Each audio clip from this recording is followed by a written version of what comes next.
ओम ह्रीं अरहं ळमोचिनाडम।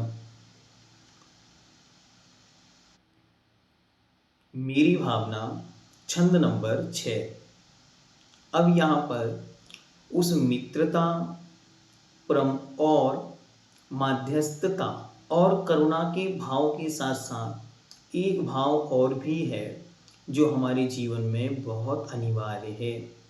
क्या है वो, उसको आगे बतलाते हैं। गुणी जनों को देख हृदय में मेरे प्रेम उमड़ आवे, बने जहाँ तक उनकी सेवा करके यह मन सुख पावे। हो नहीं कृतघ्न कभी में दोह न मेरे उर आवे, गुण ग्रहण का भाव रहे नित दृष्टि न दोषों पर जावे। एक एक पंक्ति पंडित जी साहब एक एक पूरा मोटिवेशनल बुक लिख रहे हैं। एक एक पंक्ति पर एक एक पंक्ति बहुत पावरफुल है। क्या कह रहे हैं? गुणीजनों को, गुणीजन जिनमें गुण भरे हुए हैं या एक भी गुण से जो युक्त है वो गुणी हैं। तो ऐसे गुणवानों को देख करके मेरे हृदय में प्रेम भाव उमड़ आवे। उमड़ आवे मतलब आ जाए, भर जाए। मेरा हृदय प्रेम से भर जाए गुणीजनों को देख कर।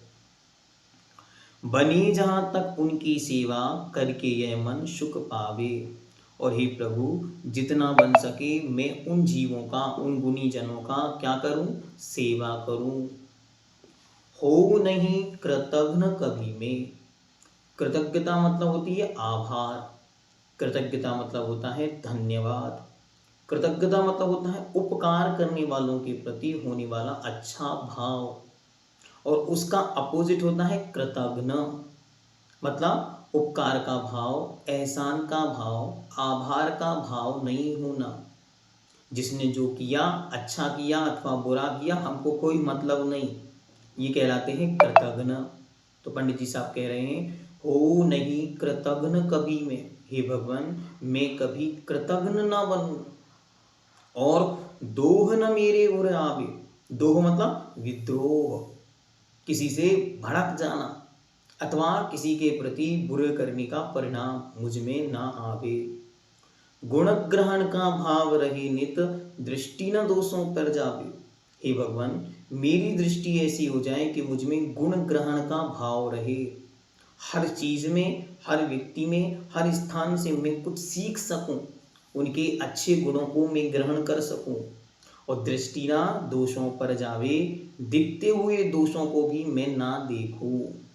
कितना सुंदर जीवन होगा जब एक एक पंक्तियां ये जीवन तो होंगी। क्या कहते हैं कि हे भगवान, गुणीजनों को देख हृदय में मेरे प्रेम उमड़ आवे। जब मैं किसी गुणवान को देखूं, कोई मुझसे अधिक अच्छा श्रद्धानी हो, मुझसे कोई अधिक ज्ञानी हो, मुझसे कोई अच्छा आचरण वाला हो, मुझसे कोई अधिक बुद्धि वाला हो, मुझसे अधिक कोई बल वाला हो, मुझसे अधिक कोई प्रेम वाला हो, मुझसे अधिक कोई फेमस प्रसिद्धि व्यक्ति हो, मुझसे अधिक कोई धनवान हो, मुझसे अधिक कोई अच्छा व्यक्ति हो, तो मैं क्या करूं?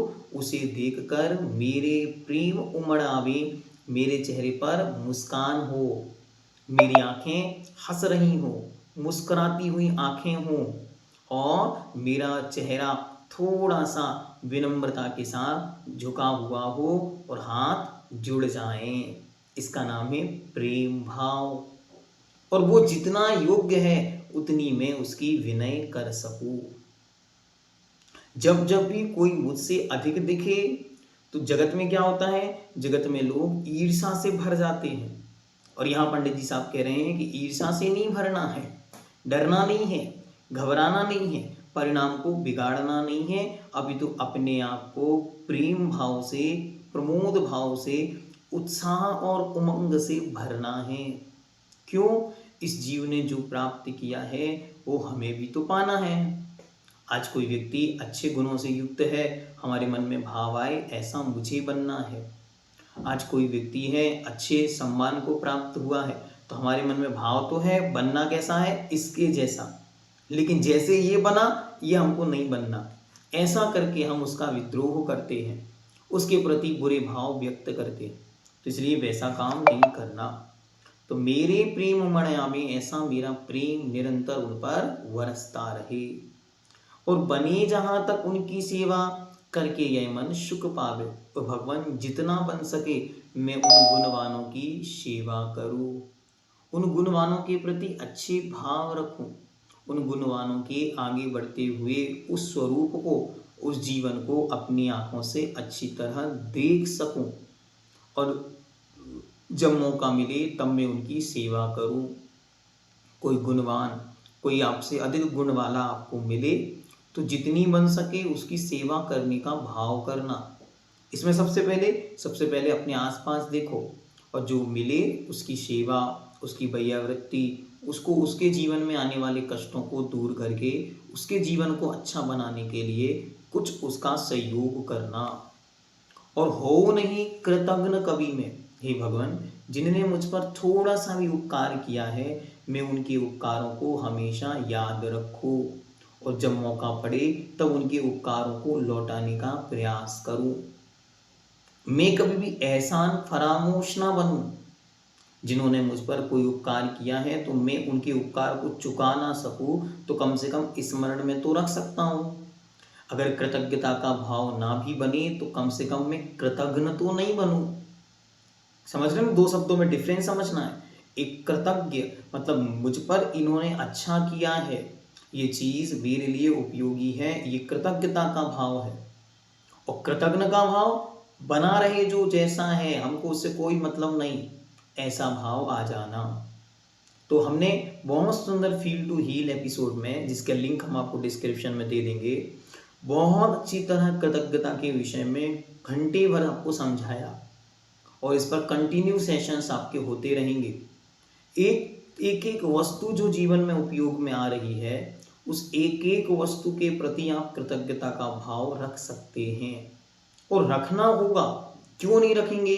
यदि हम नहीं रखते हैं तो वही वस्तु धीरे धीरे हमसे दूर होती चली जाएगी। और हमें क्या करना है? हमें हर वस्तु की कीमत को समझने का प्रयास करना है। एक छोटा सा उदाहरण हमने उसके अंदर आपको दिया, वो पुनः आपके सामने रख रहे हैं। एक रोटी आपकी थाली में है, और उस रोटी को देख करके आपके मन में भाव आ रहा है आज तो डोसा होना चाहिए था। ये रोटी क्यों आई? तो रोटी के प्रति आपके अंदर कृतज्ञता का भाव आ गया, और आपके अंदर में अच्छा परिणाम नहीं है उस रोटी के प्रति या उस रोटी को बनाने वाले के प्रति। लेकिन एक समय ऐसा आया जब आपके पास कुछ भी नहीं है, न खाने के लिए, न पीने के लिए, न ही मानो कोई बच्चा है और वो विदेश चला गया। अब वहाँ विदेश में उसने खूब ढूंढा लेकिन उसको कहीं रोटी खाने को नहीं मिली, और उसे उस दिन माँ के हाथ की रोटी की बहुत याद आई। अब क्या हो रहा है? अब वो कृतज्ञता से भर रहा है कि वो जैसी भी थी वो कम से कम माँ के हाथों की रोटी, रोटी तो रोटी थी। तो ऐसे ही हर एक वस्तु की अपनी उपयोगिता है, अभी हमको वह समझ में आए अथवा ना आए। तो इसलिए यहाँ पे पंडित जी साहब कह रहे हैं कि हमको हमेशा कृतज्ञता का भाव रखना है, कृतघ्नी नहीं बनना है। हर एक रिश्ते, हर एक परिजन, मैंने उसमें एक बहुत अच्छी बात और आपको कही, जब आपको समय मिले तो फील टू हील के दोनों एपिसोड आपको जरूर अटेंड करने हैं। उनका लिंक हम आपको डिस्क्रिप्शन में दे देंगे, और व्हाट्सएप ग्रुप पर भी आपको उपलब्ध है। तो आप सब एक बार उन दोनों एपिसोड्स को जरूर सुनेंगे और हृदय से उसको फील करेंगे। और हमने तो होमवर्क के रूप में कहा कि राइट डाउन, डायरी पर लिखो एक बार कि मैं किसके प्रति कितना कृतज्ञ हूँ और क्यों कृतज्ञ हूँ। एक एक स्टेटमेंट आपको लानी है। अभी क्योंकि प्रसंग दूसरा है इसलिए वापस लौट कर आते हैं, ठीक है, वरना फिर कभी आपको लेके चलेंगे कोई स्पेशल सेशन में। तो कहते हैं कि मैं कभी कृतज्ञ ना बनूं, बल्कि मैं कृतज्ञता का भाव व्यक्त करता रहूं। कभी कभी मेरे मुख से धन्यवाद निकलता रहे, किसके प्रति? उन सब निमित्तों के प्रति जिनने मुझे यहाँ तक पहुँचने में मदद की। फिर दोह न मेरे ओर आवे, और मैं किसी के प्रति द्रोह का भाव ना लाऊं। द्रोह का भाव क्या होता है? उनका बुरा सोचना, उनका बुरा करना, उनके प्रति ऐसा भाव रखना कि इनको नीचे कैसे गिराया जाए, इसको कहते हैं द्रोह, जिसे हम कहते हैं देशद्रोह। गुरुद्रोह, माता पिता से द्रोह, मतलब जिन्होंने हमें अच्छा स्थान तक पहुंचाया, जिन्होंने आज तक हमारे साथ अच्छा किया, अब मैं उनके साथ बुरा ना करूं। हम बदले की भावना से भर करके किसी के साथ भी कुछ भी गलत ना करें, ऐसे मेरे हृदय में भाव भर जाएं कि हे भगवान, कम से कम जिन माता पिता ने मुझे यहाँ तक पहुँचाया है, मैं उनकी सेवा ना कर सकूं कोई बात नहीं, लेकिन उनके प्रति द्रोह का भाव नहीं रखूंगा। मैं इस राष्ट्र के प्रति, देश के प्रति, इस समाज के प्रति, इस धर्म के प्रति कुछ अच्छा नहीं कर सकता, इसकी प्रभावना नहीं कर सकता, इसे आगे नहीं बढ़ा सकता, या इसके ज्ञान को, इसकी जानकारी को जन जन तक नहीं पहुंचा सकता, कोई बात नहीं, लेकिन मैं इस शासन के प्रति, इस देश के प्रति, इस राष्ट्र के प्रति, इस परिवार के प्रति द्रोह से कभी नहीं भरूंगा। इनके प्रति मैं गलत भाव नहीं करूंगा। और गुणग्रहण का भाव रहे नित, दृष्टि न दोषों पर जाए। बस मेरी आंखें ऐसी हो जाएं कि जब देखे कुछ अच्छा देखे। कहते हैं कि एक बार नारायण श्री कृष्ण अपने मित्र के साथ अथवा अपने किसी सैनिक के साथ, सेनापति के साथ विचरण कर रहे थे। करते हुए उन्हें एक कुत्ता वहां पर पड़ा हुआ दिखा। वो कुत्ता अस्वस्थ था, पूरे शरीर में खाज थी और एकदम से बहुत स्मेल उससे आ रही थी। तो देखते ही वो सेनापति एकदम से झल्लाते हुए बोला, ये कहां से यहां आ गया। नारायण एकदम से हंसे, हंसते हुए कहते हैं, देखो इसके दांतों में कितनी सफेदी है। मतलब ये है कि हजारों कमियां दिखते हुए भी हमारा मन, हमारी आंखें, हमारा जीवन कोई एक अच्छा ही ढूंढ सके। बस ऐसी मेरी आंखें, ऐसा मेरा जीवन और ऐसी ही मेरी परिणति हो जाए कि गुणग्रहण का भाव रहे नित, दृष्टि न दोषों पर जावे। कि हे भगवान, मेरी इन आंखों में ऐसी ताकत आ जाए कि वो कोई एक गुण को देख सके। क्योंकि हमेशा ये हमको दिमाग में सेट करके रखना है कि कोई भी कितना भी निकृष्ट है, कोई भी कितना भी हीन है, कितना भी दरिद्री है, गरीब है, परेशानी हीन है, रोगी है, मतलबी है, कंजूस है, क्रोधी है, पापी है, कितनी भी दुर्गुणों से भरा है, लेकिन उसके अंदर कोई ना कोई एक गुण तो मौजूद होता ही है। बस हमें ये कोशिश करनी है कि हम बार बार उसके गुणों की ओर देखें और दोषों से दूर स्वयं को कर पाएं। तो पंडित जी साहब ने यहाँ कहा कि गुणी जनों से देख करके प्रेम का भाव उमड़ना चाहिए, उनके सम्मान का भाव आना चाहिए, और इस जीवन में मेरा एक लक्ष्य रहे कि मैं गुणवानों की अच्छी तरह वैयावृत्ति, सेवा और विनय करूं। मैं हर चीज के प्रति कृतज्ञता का भाव ज्ञापित करूं, कभी भी कृतघ्नि नहीं बनूं।